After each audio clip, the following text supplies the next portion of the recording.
362 કરોડ રૂપિયાના લોકાર્પણના ખાતમુહૂર્તનો કાર્યક્રમ માનની મેયરશ્રી, માનની ભારતીય જનતા પાર્ટીના અધ્યક્ષ માધવભાઈ, સન્માનની ધારાસભ્યશ્રીઓ બેન શ્રી ભાનુબેન, દર્શિતાબેન, ભાઈ શ્રી ઉદયભાઈ કાનગડ, ભાઈ શ્રી રમેશભાઈ ટીલાળા, જિલ્લા પંચાયતના અધ્યક્ષ, મહાનગરપાલિકાના સૌ પદાધિકારી, સૌ અધિકારીની વિશેષ ઉપસ્થિતિની અંદર રાજકોટની અંદર એક સાથે 362 કરોડ રૂપિયાના કામો, લોકોની માળખાકીય સુવિધાઓમાં વધારો થાય એમના માટે આજે રાજકોટ ખાતે કર્યા છે. માનનીય મોદી સાહેબના નેતૃત્વની અંદર વિકાસની યાત્રાઓ, માળખાકીય સુવિધાઓ આપવાની જે શરૂઆત થઈ, માનનીય ભૂપેન્દ્રભાઈ પટેલના નેતૃત્વની અંદર માનનીય નાયબ મુખ્યમંત્રી હર્ષભાઈના સહયોગથી આ અવિરત યાત્રા એ શરૂ રહી છે. ત્યારે મને આનંદ છે કે માત્ર એટલું જ નહીં, આવનારા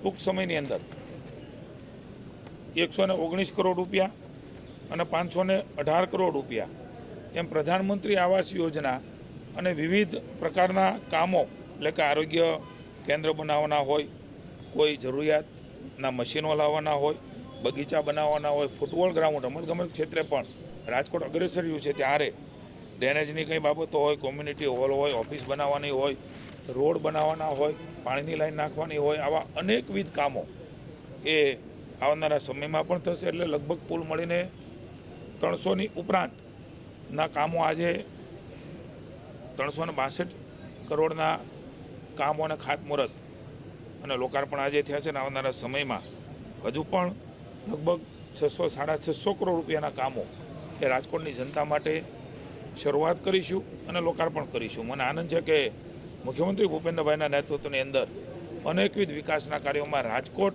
એ પણ પાછળ નથી. આવનારા સમયની અંદર પણ રાજકોટની જનતાની સુખાકારી માટે ભારતીય જનતા પાર્ટીનું શાસન, કોર્પોરેશનનું શાસન એ કટિબદ્ધતા સાથે આગળ વધવાનું છે.